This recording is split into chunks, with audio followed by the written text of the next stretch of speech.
আসসালামু আলাইকুম everyone, welcome back to my channel. হাজির হয়েছে আরেকটি রেসিপি নিয়ে। আজকে আপনাদেরকে করে দেখাবো আটা দিয়ে পাউরুটি রেসিপি। আটা দিয়ে এত সুন্দর পাউরুটি তৈরি করা যায় দেখেই অবশ্য বুঝতে পারছেন। তো আজকের ভিডিওটি শুরু থেকে শেষ পর্যন্ত দেখার অনুরোধ রইল। খুব সহজ করে দেখানোর চেষ্টা করেছি। আশা করি ভিডিওটি ভালো লাগবে, আর ভালো লাগলে প্লিজ আমার চ্যানেলটি সাবস্ক্রাইব করে আমার পাশেই থাকবেন। তো চলুন দেখে নিই কীভাবে তৈরি করেছি এত সুন্দর নরম সফট এই পাউরুটি। তো এখানে আমি আটাই নিয়েছি। অনেকেই বিশ্বাস করতে চায় না, বলে যে ময়দা দিয়ে তৈরি করে আটা দিয়ে দেখায়। আসলে এরকম না। তো সেই জন্য আপনাদের সামনেই আমি দেখতে পাচ্ছেন আটা নিয়ে নিচ্ছি। এখানে আমি নিয়ে দেব 2 কাপ আটা, আর সাথে দিয়ে দিচ্ছি এখানে সামান্য একটু লবণ। তার সাথে দিয়ে দেব 2 টেবিল চামচ চিনি, আর দিয়ে দিচ্ছি এখানে 1 চা চামচ ইস্ট। ইস্টটা আপনারা যে কোনো সুপার শপে পেয়ে যাবেন। তো এখন ভালো করে একটু মিশিয়ে নিচ্ছি। এরপর আমি বাদবাকি উপকরণগুলো দিয়ে দেব। তো এখানে মাঝখানটা আমি এখন দিয়ে দিচ্ছি একটা ডিমের সাদা অংশ। এই সাদা অংশটা না দিলেও কিন্তু হবে। দিয়ে দিচ্ছি 2 টেবিল চামচ রান্নার তেল। তো চামচ দিয়ে আগে একটু মিশিয়ে নিচ্ছি, কারণ এটা একটু স্টিকি ভাব হবে, হাতে লেগে যায়। তো একটু মিশিয়ে নেওয়ার পর তারপর এখানে আমি কুসুম গরম পানিটা দিচ্ছি। আপনারা চাইলে কিন্তু এই পাউরুটিটা দুধ দিয়েও করতে পারেন, তবে কুসুম গরম দুধ হতে হবে আর কুসুম গরম পানি হতে হবে। আপনারা নর্মাল টেম্পারেচারে থাকা পানি দিয়ে এটা তৈরি করলে কিন্তু এটা ফুলবে না। তো আমি এখন একটু হাত দিয়ে মাখিয়ে নিচ্ছি, আর পানির পরিমাপটা বলা এখানে মুশকিল।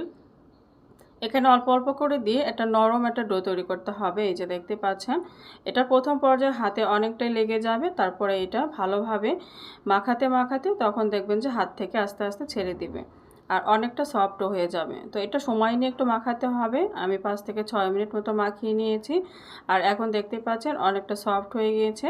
এখন আমি এখানে সামান্য একটু তেল লাগিয়ে এটা রেস্টে রেখে দিয়েছি 1 ঘন্টার জন্য। এটা গরম কোনো জায়গায় রাখার চেষ্টা করবেন, তাহলে এটা খুব সুন্দরভাবে ফুলে যাবে। তো আমি এটা বন্ধ ওভেনের মধ্যে রেখে দেব 1 ঘন্টার জন্য।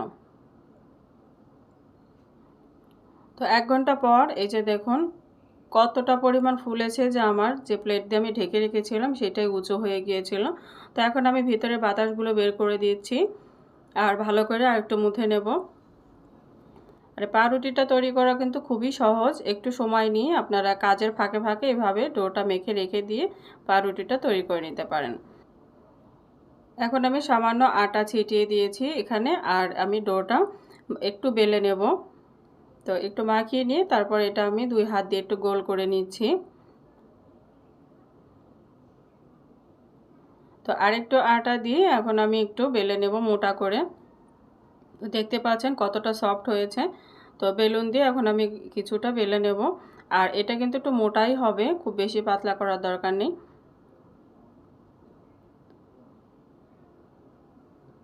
তো হয়ে গিয়েছে। এখন এক পাশ থেকে আমি রোল করে নিচ্ছি। একটু চেপে চেপে রোল করবেন।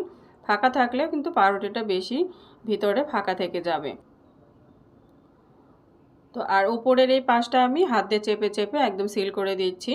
তো হয়ে গিয়েছে। এখন আমি এখানে একটা মোল্ড নিয়েছি, যে কোনো মোল্ড নিলে হবে। তো আমি ননস্টিকেরটা নিয়েছি, আর এখানে আমি হালকা তেল ব্রাশ করে দিয়েছি।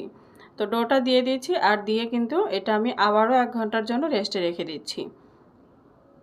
কাজটা থেমে থেমে হলেও কিন্তু কাজের ফাঁকে ফাঁকেই করা যায় এই পাউরুটিটা। তো দেখতে পাচ্ছেন কতটা ফুলে গিয়েছে, আর আমি যে পাত্রটা দিয়ে ঢেকেছিলাম সেটা আসলে উপরে লেগে হালকা একটু অসমান হয়ে গিয়েছে। তো এতে কোনো সমস্যা নেই। আমি একটা ডিমের কুসুম এখানে লাগিয়ে দিচ্ছি উপরের কালারটা আসার জন্য। আপনারা ডিমের কুসুমের সাথে অবশ্যই একটু দুধ মিক্সড করে দিবেন, কিংবা কোনো এসেন্স যদি থাকে তাহলে সেটাও দিতে পারেন, যাতে গন্ধটা না লাগে। তো উপর থেকে আমি কিছুটা সাদা তিল ছড়িয়ে দিচ্ছি। তো এখানে আমি কড়াইয়ে করে দেখাচ্ছি আপনাদেরকে। আপনারা চাইলে অ্যালুমিনিয়ামে কোনো পাত্রে করতে পারেন, সেটাতে অনেক সুন্দর কালার আসে। তো আমি 10 মিনিট প্রিহিট করে নিয়েছিলাম, এখন ঢেকে রেখে দিলাম। 20 থেকে 25 মিনিট পর দেখাচ্ছি আপনাদেরকে। এই যে দেখুন পাউরুটিটা অনেক ফুলে গিয়েছে, আর কালারটা কিন্তু এরকম আসছে, আর নরম সফটও হয়ে গিয়েছে। তো আপনারা যদি এই কালারটা আরও গাঢ় আনতে চান, তাহলে অ্যালুমিনিয়ামের কোনো পাত্রে বা কড়াইয়ে আপনারা এই পাউরুটিটা বসাবেন, তাহলে আরও গাঢ় কালার আসবে। তো কালারটা মেন বিষয় না। এই যে দেখুন পাউরুটিটা আনমোল্ড করেছি আর কতটা সফট হয়েছে আর কতটা হাইটও হয়েছে দেখে বুঝতে পারছেন। তো আপনারা যদি বাসায় তৈরি করতে চান এই রেসিপি ফলো করে অবশ্যই তৈরি করবেন। অনেকেই বলতে পারেন যে এত কষ্ট করে দরকার কি, কিনেই খাওয়া যায়। তো আসলে যারা কিনে খেতে চান তারা কিনেই খেতে পারেন, আর যারা অনেকেই আছেন ঘরের খাবার পছন্দ করেন স্বাস্থ্যসম্মতভাবে, তারা আপনারা এভাবেই তৈরি করে নিতে পারেন। তো দেখতে পাচ্ছেন আমি কেটে নিলাম, আর এই যে দেখুন ভিতরটাও কত সুন্দর সফট হয়েছে। তো ছিঁড়ে দেখাচ্ছি একটা, এই যে দেখুন কেউ বুঝতেই পারবে না যে এটা আটা দিয়ে তৈরি, আর খেতে মাশাআল্লাহ অনেক সুন্দর হয় এই পাউরুটিগুলো। তো আমি তো প্রায় বেশিরভাগ সময় আমার বাসায় আমি তৈরি করি, আমার বাচ্চাকে খাওয়াই। তো কোনো প্রশ্ন থাকলে আমার কমেন্ট বক্সে জানাতে পারেন, আর কে কোথায় থেকে দেখছেন অবশ্যই জানাবেন যাতে আমি আপনাদেরকে ধন্যবাদ জানাতে পারি। তো আজকের মতো এখানেই বিদায় নিচ্ছি, চলে আসবো আবার অন্য কোনো রেসিপি নিয়ে। ততদিন পর্যন্ত সবাই ভালো থাকবেন, সুস্থ থাকবেন, দোয়া করবেন আমার জন্য, আর আমার চ্যানেলের পাশেই থাকবেন।